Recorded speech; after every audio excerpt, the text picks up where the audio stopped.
Engineer محمد علی مرزا صاحب کو آپ نے بات چیت مناظرے موبائل لے کے بڑا آفرز کروائیں. وہ کہتے ہیں کہ آپ اپنی جماعت کے بڑے کسی کو ساجد میر صاحب سے لکھوا کے لے آئیں, تقی صاحب سے, مفتی طارق مسعود. وہ یہ نہیں کہتا, وہ یہ کہتا ہے کہ ان کا جو سب سے بڑا میں اس کے ساتھ کروں گا. وہ کہتا ہے امام کعبہ کے ساتھ میں نے مناظرہ کرنا. بھائی امام کعبہ کو کون اردو سکھائے گا؟ عربی آپ کو آتی نہیں, اردو ان کو آتی نہیں, تو مناظرہ کیسے ہوگا؟ نہیں, ان کی دوسری آفر بھی ہے کہ اگر آپ ان لوگوں کو نہیں لا سکتے تو پھر اپنی جماعت کے بڑے سے مفتی طارق مسعود صاحب, تقی عثمانی صاحب سے لکھوا کے لے آئیں, آپ ساجد میر صاحب سے لکھوا کے لے آئیں, اور وہ بریلوی حضرات مفتی منیب الرحمان سے لکھوا کے لے آئیں, تو پھر میں آپ سے مناظرہ کریں. میں تو اگر ان کی آفر موجود ہے آج ہی, میں آپ کے چینل کے وساطت سے کہتا ہوں میر صاحب سے, تو جب آپ کہیں گے ہم لکھوا کے لے آئیں گے. میر صاحب کی طرف سے تزکیہ لکھا جاتا ہے. میں آج بھی اچھا یہ بھی وہ اسٹیٹمنٹ پتہ ہے آپ کو انہوں نے کیا کی ہے؟ نہیں, وہ کہتے ہیں کہ لکھوا کے صرف یہ نہ لائیں کہ میں اپنی جماعت کی طرف سے آ رہا ہوں, بلکہ یہ لکھوا کے لائیں کہ میری ہار میری پوری جماعت کی ہار. ٹھیک ہے, یہ بھی اگر اس کا اگر وہ یہ دعویٰ کرتا ہے تو ہم یہ بھی لکھ کے دینے کے لیے تیار ہیں. بلکہ اس سے بھی بڑی بات کروں, آپ ان کو یہ بھی لکھیں گے اپنی طرف سے, مناظر بھی ابو یحییٰ نور پوری کو بھیجیں گے, ساتھ میں 10 لاکھ روپے آپ کو نقد انعام بھی دیں گے, اس کو ہمارے سامنے بٹھا دیا جائے. 10 لاکھ روپے آپ کو نقد انعام بھی دیں گے, اس کو ہمارے سامنے بٹھا دیا جائے. 10 لاکھ روپے آپ کو نقد انعام بھی دیں گے, اس کو ہمارے سامنے بٹھا دیا جائے. ایک مولانا صاحب جو ہے وہ میدان عمل میں اترے ہیں اور وہ کہتے ہیں جی مجھ سے 10 لاکھ روپے لے لو اور انجینئر کو جو ہے نا لا کے ہمارے سامنے بٹھا دو. میں عرض کروں گا یہ 10 لاکھ روپیہ آپ نے کمایا کیسے ہے؟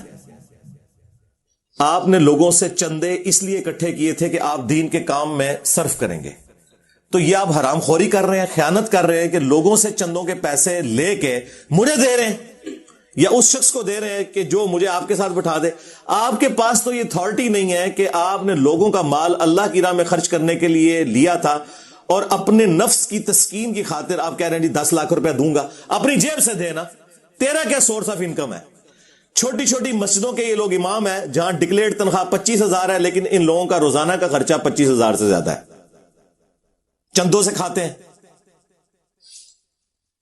محنت سے کمایا ہو تو پھر بندہ یہ کہتا ہے وہ بھی اچھا لگتا ہے. تو میں پھر الزامی جواب کے طور پر انہیں کہوں گا کہ تم کہہ رہے ہو نا 10 لاکھ, میں تمہیں اپنی حلال کی کمائی سے 20 لاکھ روپیہ دوں گا. لاؤ اپنے بڑے کو میرے سامنے بٹھاؤ, ساجد میر کو بٹھا دو, تقی عثمانی صاحب کو بٹھا دو, مفتی منیب صاحب کو بٹھا دو, اور یہ بھی تمہاری خواہش کے اوپر. تم تو 10 لاکھ کہہ رہے تھے, مجھ سے 20 لاکھ لے لو, اور ٹائم قیامت تک ہے.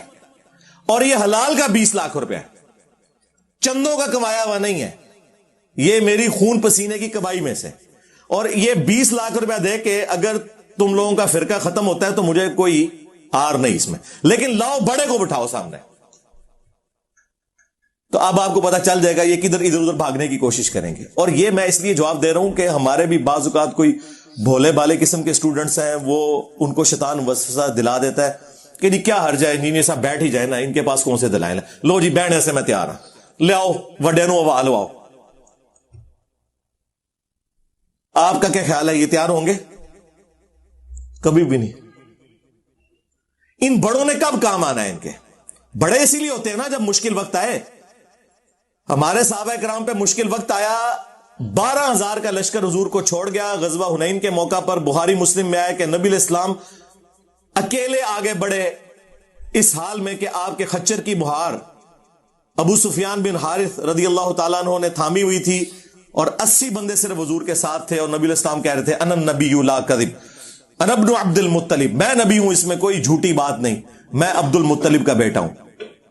تو تم لوگ بھی آگے بڑھو کہ میں بریلوی ہوں, اس میں کوئی شک نہیں, میں بریلویوں کا امام ہوں, میں ہوں مفتی منیب, اس میں کوئی شک نہیں.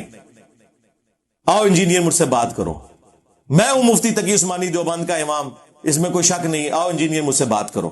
میں ہوں ساجد میر وہابیوں کا امام, آؤ مجھ سے بات کرو انجینئر. تو ان لوگوں کے دعوے سنیں, اور پھر اس قدر حسد. ایک دیوبندی مولانا انٹرویو کے دوران کہتا ہے کہ جی وہ انجینئر صاحب اس لیے چھا گئے ہیں کہ سوشل میڈیا ہے. بالکل ایسی بات ہے, صرف سوشل میڈیا کی وجہ سے کوئی چھا جائے تو مجھے بتائیں, دنیا کا ہر طبقہ پڑھا لکھا ہے یا ان پڑھ ہے, اپنے اپنے فرقوں میں سخت سٹرانج قسم کا. ہمارا ایک کلپ سنتا ہے اپنے صدیوں کے فرقے کو چھوڑ دیتا ہے. تو آخر کوئی دلیل ہے تو نا. وہ کہتے ہیں نہیں, اس وجہ سے کہ وہ لوگ کہتے ہیں یار ایک انجینئر ہو کے دین پہ بات کر رہا ہے, اور پھر وہ آگے سے مثال دیتے ہیں کہ میں عالم ہوں اور میں اب اگر گانا اور ڈانس شروع کر دوں تو لوگ بڑے شوق سے مجھے دیکھیں گے. یار وہ جو تمہیں دیکھیں گے تو وہ اپنی کوئی زندگی بدلیں گے, تمہیں ایک جوکر کے طور پہ وہ دیکھ رہے ہوں گے, جبکہ ہمارے اسٹوڈنٹس کیا ہمیں جوکر کے طور پہ دیکھ رہے ہیں. بھائی انہوں نے اپنے ماں باپ سے دشمنی لے لی نبی صلی اللہ علیہ وآلہ وسلم کی محبت میں, اور صدیوں کے فرقے چھوڑ دیے. یہ کمپیرزن ہے. اس سے اندازہ لگائیں کہ یہ لوگ کس طرح نیچ لیول کی آ کے مثالیں دیتے ہیں.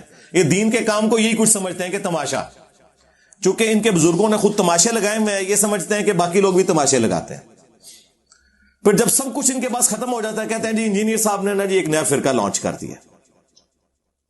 ہم یہ کہتے ہیں جب کوئی فرقہ ہوگا تو پہلے سے موجود فرقے ہیں, ان کے اندر جو نٹوریس چیزیں پائی جاتی ہیں وہ انجینئر صاحب میں بھی پائی جاتی ہوں گی. بتائیں, فرقے کی سب سے بڑی نشانی ہوتی ہے کہ اس کی مسجد دوسرے فرقے سے الگ ہوتی ہے. بتائیں میری کون سی مسجد ہے؟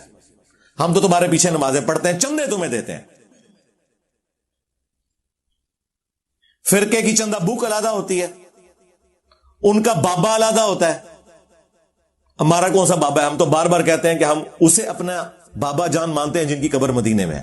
النبی اولا بالمؤمنین من انفسہم وازواجہ امہاتہم.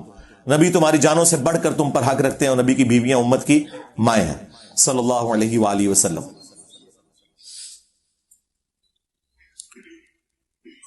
فرقے کے مدارس ہوتے ہیں,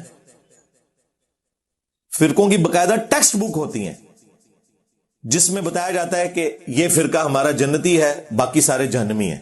بتائیں ہم نے کون سا لکھ کے دیا؟ ہم تو آپ سب کو جنتی مانتے ہیں انشاءاللہ تعالی, الٹیمیٹلی اپنا عذاب بھگت کے. تو فرقوں والی اور فرقوں کے بابوں والی کوئی چیز ہمارے اندر موجود نہیں ہے, اور زبردستی آپ ہمیں اس کھاتے میں ڈال رہے ہیں. تو کس کو آپ دھوکہ دے رہے ہیں؟